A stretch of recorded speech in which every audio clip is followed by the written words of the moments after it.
ബിസ്മില്ലാഹിർ റഹ്മാനിർ റഹീം. അസ്സലാമു അലൈക്കും വറഹ്മത്തുള്ളാഹി വബറകാതുഹു. അൽഹംദുലില്ലാഹി റബ്ബിൽ ആലമീൻ. വസ്സലാത്തു വസ്സലാമു അലാ അഷ്റഫിൽ മുർസലീൻ വഅലാ ആലിഹി വസഹ്ബിഹി അജ്മഈൻ. പ്രിയപ്പെട്ട സഹോദരീ സഹോദരന്മാരെ, ഇന്നത്തെ ഈ ചെറിയ വീഡിയോയിലൂടെ നമ്മൾ മനസ്സിലാക്കുവാൻ പോകുന്നത്, ഇന്നത്തെ ഈ ചെറിയൊരു ക്ലാസ്സിലൂടെ നമ്മൾ മനസ്സിലാക്കാൻ പോകുന്ന വിഷയം എന്തെന്ന് വെച്ചാൽ, ഈ കാലഘട്ടത്തിൽ ഭൂരിഭാഗം സ്ത്രീകളും ചെയ്യുകയും നിന്ദിക്കുകയും ചെയ്യുന്ന ചില ഹറാമായിട്ടുള്ള കാര്യങ്ങൾ എന്തൊക്കെ എന്നതിനെക്കുറിച്ചാണ്. തീർച്ചയായിട്ടും ശ്രദ്ധിക്കുക. നമ്മൾ ഇരുലോകത്തും ജീവിക്കേണ്ടവരാണ്. അല്ലാഹു സുബ്ഹാനഹു വ തആല നമ്മുടെ എല്ലാവരുടെയും ഇരുലോകവും വിജയത്തിലാക്കി തരട്ടെ. പരലോക ജീവിതത്തിലേക്ക് വേണ്ടിയിട്ട് നാം ഇവിടുന്ന് തന്നെ നന്നായി കരുതേണ്ടതുണ്ട്, ഇവിടുന്ന് തന്നെ സമ്പാദിക്കേണ്ടതുണ്ട്. അതുകൊണ്ട് പടച്ച റബ്ബിനെ ഇബാദത്ത് ചെയ്തുകൊണ്ട് ദീനിയായ വഴികളിലൂടെ മാത്രം സഞ്ചരിക്കാൻ നമുക്ക് എല്ലാവർക്കും ഭാഗ്യമുണ്ടാവട്ടെ. അപ്പോൾ ഇന്നത്തെ വിഷയം ഇതാണ്: സ്ത്രീകൾ ചെയ്യുകയും നിന്ദിക്കുകയും, അതായത് ഇന്നത്തെ ഭൂരിഭാഗം സ്ത്രീകളും ചെയ്യുകയും നിന്ദിക്കുകയും ചെയ്യുന്ന ഹറാമായിട്ടുള്ള കാര്യങ്ങൾ അവ ഏതൊക്കെ എന്നതാണ് നമ്മൾ മനസ്സിലാക്കുവാൻ പോകുന്നത്. ആദ്യമായിട്ട് പറയട്ടെ, അലങ്കാരത്തോടു കൂടി പുറത്തിറങ്ങൽ, സൗന്ദര്യ വസ്തുക്കൾ ഉപയോഗിച്ചുകൊണ്ട് പുറത്തു പോകൽ സ്ത്രീകൾക്ക് ഹറാമായിട്ടുള്ള കാര്യമാണ്. വലാ യുബ്ദീന സീനത്തഹുന്ന ഇല്ലാ മാ ളഹറ മിൻഹാ. തങ്ങളുടെ ശരീര സൗന്ദര്യം വെളിപ്പെടുത്തരുത്, സ്വയം വെളിവായതൊഴികെ എന്ന് പറഞ്ഞിട്ടുണ്ട്. അപ്പോൾ ഈ കാര്യം പ്രത്യേകം ശ്രദ്ധിക്കുക. പ്രത്യേകിച്ച് പുറത്തിറങ്ങുമ്പോൾ മറ്റുള്ള ആളുകളെ ആകർഷിപ്പിക്കുന്ന രീതിയിലുള്ള സൗന്ദര്യ വസ്തുക്കളൊക്കെ ഉപയോഗിച്ചുകൊണ്ട് പുറത്തു പോകാതിരിക്കുക. ഈ കാര്യം പ്രത്യേകം ശ്രദ്ധിക്കുക. ഇത് തെറ്റായിട്ടുള്ള കാര്യമാണ്. ഈ കാര്യം ഈ കാലഘട്ടത്തിലുള്ള പെൺകുട്ടികളൊക്കെ പ്രത്യേകം ശ്രദ്ധിക്കേണ്ട ഒരു കാര്യം തന്നെയാണ്. ഇനി അടുത്തതായിട്ട് പറയുന്നത് വെപ്പുമുടി, അതായത് വിഗ് വെക്കൽ, ടാറ്റു അടിക്കൽ, നഖങ്ങൾ അനാവശ്യമായി നീട്ടി വളർത്തൽ തുടങ്ങിയവ പാടില്ലാത്ത കാര്യമാണ്. ഈ കാര്യം പ്രത്യേകം ശ്രദ്ധിക്കുക. ഈ ഒരു കാലഘട്ടത്തിൽ ഇതൊക്കെ ഒരു ട്രെൻഡിങ് ആയിട്ട് മാറിക്കൊണ്ടിരിക്കുകയാണ്. ടാറ്റു അടിക്കുക, അതുപോലെ നഖം ആവശ്യമില്ലാതെ നീട്ടി വളർത്തുക എന്നുള്ളതൊക്കെ, അല്ലേ? ചെറിയ പ്രായമുള്ള കുട്ടികളിൽ പോലും നമ്മൾ ഈ തെറ്റ് കണ്ടുകൊണ്ടിരിക്കുന്നു. അതുകൊണ്ട് ഈ കാര്യം പ്രത്യേകം ശ്രദ്ധിക്കുക. ഈ തെറ്റ് നിങ്ങൾ ഒരിക്കലും ചെയ്യരുത്, ഒരിക്കലും ചെയ്യാൻ പാടില്ല, തെറ്റായിട്ടുള്ള കാര്യമാണ് എന്ന് പ്രത്യേകം ഓർമ്മിപ്പിക്കുകയാണ്.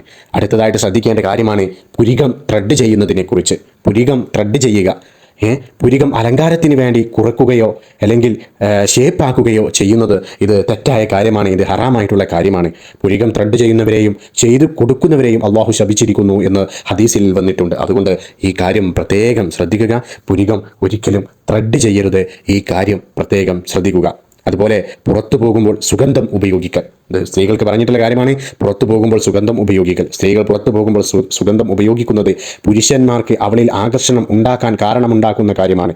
ഇത് വ്യഭിചാരികളുടെ സ്വഭാവമാണെന്ന് പ്രവാചകൻ സല്ലല്ലാഹു അലൈഹി വസല്ലം പഠിപ്പിച്ചിട്ടുമുണ്ട്. അതുകൊണ്ട് മറ്റുള്ളവരെ ആകർഷിപ്പിക്കുന്ന രീതിയിൽ ഒരിക്കലും സ്ത്രീകൾ പുറത്തിറങ്ങരുത്. ഈ കാര്യം പ്രത്യേകം ശ്രദ്ധിക്കുക. അതുകൊണ്ടാണ് പറയുന്നത് പുറത്തു പോകുമ്പോൾ സുഗന്ധം ഉപയോഗിക്കൽ പാടില്ല എന്നുള്ളത്. അതുകൊണ്ടാണ് ഇങ്ങനെ പറഞ്ഞിട്ടുള്ളത്.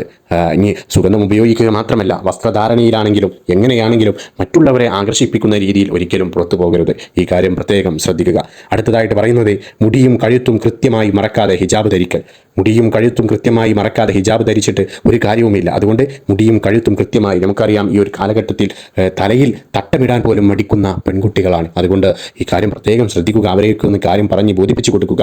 ഇരുലോകത്തും ജീവിക്കേണ്ട ആളുകളാണ് നമ്മൾ. അതുകൊണ്ട് ദുന്യാവ് മാത്രം കഴിഞ്ഞാൽ പോരാ, നാളെ ആഖിറം എന്നൊരു ജീവിതമുണ്ട്. അതുകൊണ്ട് ഈ ഹിജാബ് ധരിക്കുമ്പോൾ മുടിയും കഴുത്തും ഒക്കെ ഔറത്തിൻ്റെ ഭാഗമാണ്. അത് കൃത്യമായി മറക്കാൻ ശ്രദ്ധിക്കുക. അത് കൃത്യമായിട്ട് മറക്കൽ നിർബന്ധമാണ്. ഇത്രയുമാണ് സ്ത്രീകൾ ചെയ്യുന്ന ഹറാമായിട്ടുള്ള കാര്യങ്ങൾ എന്ന വിഷയത്തെക്കുറിച്ച് നമുക്ക് മനസ്സിലാക്കുവാനുള്ളത്. അപ്പോൾ ഈ വിഷയം നിങ്ങൾ മനസ്സിലാക്കിക്കൊണ്ട്, പ്രിയപ്പെട്ട സഹോദരിമാരാണ് ഈ ശബ്ദം ശ്രവിക്കുന്നത് എന്നുണ്ടെങ്കിൽ ഈ കാര്യം മനസ്സിലാക്കിയെടുക്കുക. മക്കളിൽ ഈ കാര്യങ്ങളൊക്കെ ഒന്ന് ശ്രദ്ധിക്കുക. പ്രിയപ്പെട്ട സഹോദരന്മാരാണ് എന്നുണ്ടെങ്കിൽ നിങ്ങളുടെ വീട്ടിലുള്ള സ്ത്രീകൾക്ക് ഈ കാര്യങ്ങൾ പറഞ്ഞ് ബോധ്യപ്പെടുത്തി കൊടുക്കുക. ഭാര്യയാവട്ടെ, പെങ്ങന്മാരാവട്ടെ, മക്കളാവട്ടെ, ഉമ്മയാകട്ടെ, ആരുമാകട്ടെ, അവരൊക്കെ ഈ കാര്യങ്ങൾ പറഞ്ഞ് മനസ്സിലാക്കി കൊടുക്കുക.